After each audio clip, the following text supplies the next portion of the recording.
morning, Mr. Oh, Mayor. hey, good morning. Good morning. Just want to follow up. Yesterday, President Trump said if he does send in the National Guard to Chicago, he said within 1 week we would have no crime, just like in D.C. First of all, what's your reaction to that timeline? And secondly, is the president right that the National Guard has reduced crime in places like D.C., and would that happen here?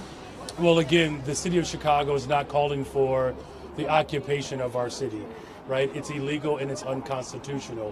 What we've seen in Chicago, 32% reduction in homicides, a nearly 40% reduction in shootings and shooting victims. Robberies are down, carjackings are down, violent crime is down. Just like what is happening in cities like Baltimore, in Birmingham, Oakland, Los Angeles. Here's a better question. What should President Trump and the federal government do to ensure that the success that we are having continues? That's what we're asking the federal government, to actually invest in our cities. If we actually do that, we'll continue to see the type of positive trends that we're experiencing. But is he correct that crime has gone down with the National Guard in D.C.? And what do you think about his timeline of no crime in Chicago after a week if the Guard comes here? Look, crime is my top priority. It's what I think about every single day when I wake up and before I go to bed. We're working in a collective way to drive violence down in Chicago. The reason why we are experiencing the positive trends that we are experiencing right now is because we're doing the things that work. If Trump and the federal government is actually serious about driving violence down in the city of Chicago, why would he withhold over $800 million for violence prevention? Why would he take away Medicaid? Why would he take away SNAP? Why is he defunding public education? Why isn't he building more affordable homes? And so we're going to do the things that are working here, just like what we've committed to doing. And so far, we're obviously moving in the right direction. More work to be done, but that work is certainly working. Hey, Mayor. Hey. The president cited black women in red hats to back up his threats. That seemed like a reference to the group that often speaks during city council meetings during public comment. What do you think about how that group has apparently drawn the White House's attention and how it's being used as a pretext to crack down here on Chicago? Here's what I'm paying attention to. I'm paying attention to the things that are actually working, right? I'm paying attention to the 31,119 young people that have summer jobs. We're paying attention to the 4,000 affordable homes that we've built, and we're on pace to build 10,000. I'm paying attention to the work that we're doing to provide mental health support services. I'm paying attention to how we're going to actually make sure that working people can thrive in this city. The reason why we're experiencing the positive trends is because we're actually doing the work that works. That's the most important thing to note here. As we continue to invest in communities that have been historically disinvested in, that's how we drive violence down. The federal government has a responsibility to do its part by funding education, funding Medicaid, funding SNAP, supporting our veterans. That's the work that the federal government should do. That's what we're calling for in Chicago and in cities across America. What do you hear from black Chicagoans, and do you think those people who he apparently cited speak for the community? Well, look, here's what I do know of someone who lives on the west side of Chicago. We want investment. We want investment. That's why we put forth a $1.25 billion economic development plan. That's investment. It's why we put millions of dollars into providing dignity for those who are without homes. It's why we have spent millions of dollars into our behavior and mental health care services. The city of Chicago has funded the Chicago Public Schools by a tune of $1 billion. That's what people want. They want good funded neighborhood schools. They want a transportation system that's safe and reliable. They want to be able to afford to live in this city. We're building the safest, most affordable big city in America. That's what the people are calling for, and that's what we're delivering. Good morning, Mayor. Good morning. I'm wondering if you have any concerns that all of this pushback against Trump, knowing how he responds to that, if it might kind of be like poking the bear, if you will, and could make things worse and could actually provoke him to follow through with this talk about sending in the National Guard when yesterday he seemed to waffle. Could this make things worse, all this pushback? Standing in unity is actually what's necessary when you're fighting against tyranny. I mean, could you imagine if descendants as a descendant of slaves, if my ancestors would have had that same rationale. Let's not fight against the Confederacy. Let's just try to get along, and then maybe one day they'll give us our freedom. Nowhere in the history of America or the world where marginalized people have sat silent and idle, and they've been able to actually achieve justice and liberation. The fact that you have a unified front in Chicago, where we are rejecting the occupation by the military of our cities, that's actually fighting for our democracy. That's what's required in this moment. Leading in this moment takes a great deal of courage, but we stand on the shoulders of so many people that have come before us. We have seen these type of tyrannical acts before. One thing that we know for sure, when we fight back against tyranny, the people united will always prevail. I have not seen reports of any protests in D.C. over the National Guard there. What if they were to come here, what kind of protests do you think that might spark here in Chicago as we stand here with labor groups that often tend to be involved in that?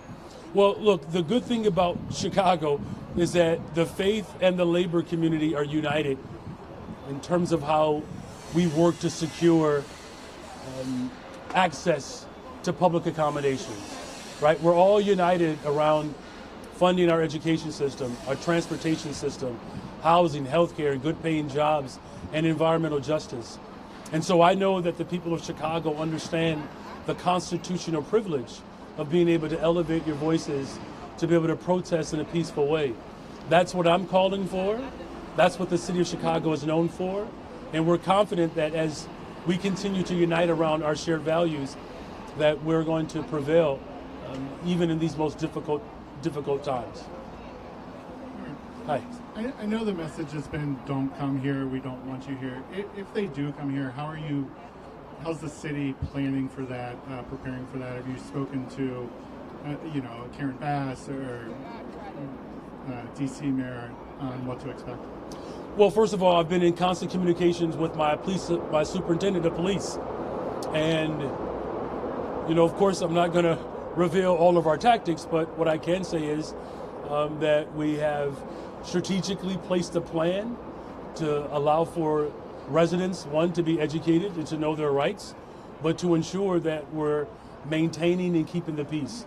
The ultimate goal is to make sure that the city of Chicago continues to be moving in the right direction as we drive violence down the city of Chicago. Of course, I've spoken with Mayor Bass, Mayor Brandon Scott. I've spoken with Mayor Barbara Lee. Of course, I've spoken with Mayor Bowser. Look, we have a communication line and a chain that I believe is what is keeping us strong. The African American Mayors Association, the Democratic Mayors Caucus, the U.S. Conference of Mayors. My administration is in constant communication with mayors so that we are, one, very clear in our position that American cities should not be occupied by the military.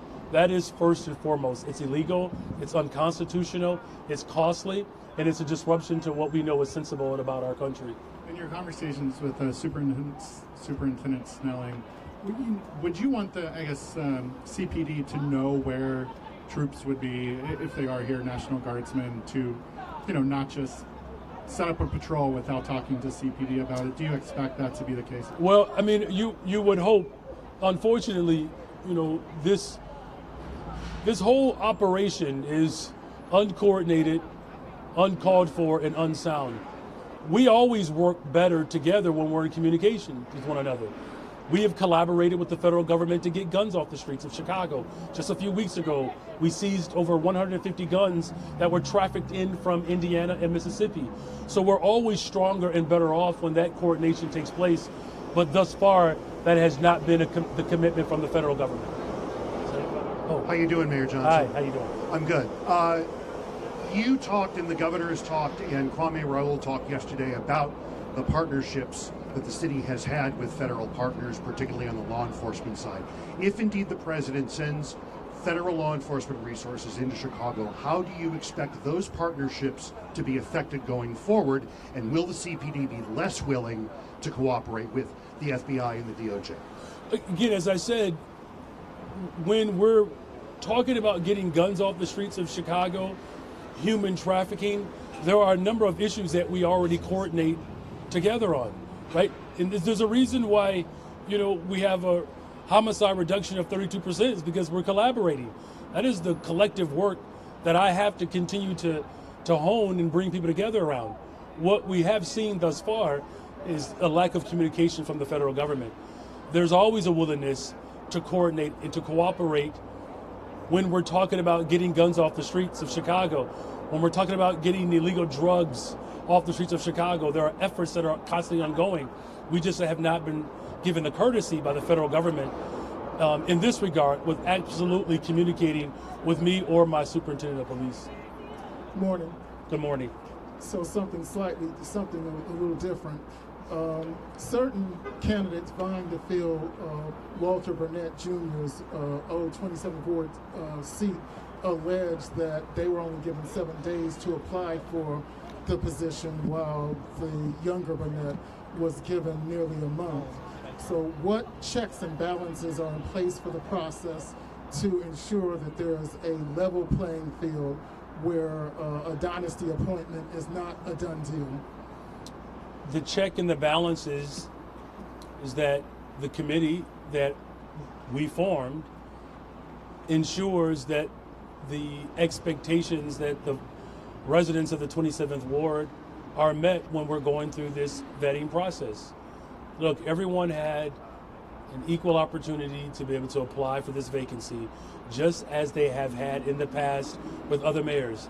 This process is no different. And once the committee reviews all of the candidates who actually apply, then I will ultimately make my decision based upon the feedback that I receive. And the political savants in the flood-stricken parts of the city are asking what became of the, I think, $32 million. Right, so the $432 million that I fought to secure, that the vast majority of those dollars are going to be used to repair the infrastructure that was poorly designed so that this doesn't continue to happen. And then we've assigned an additional, I believe, $15 million to go directly to the individuals whose homes were damaged. All right, thank you all very much. Mayor, one final question.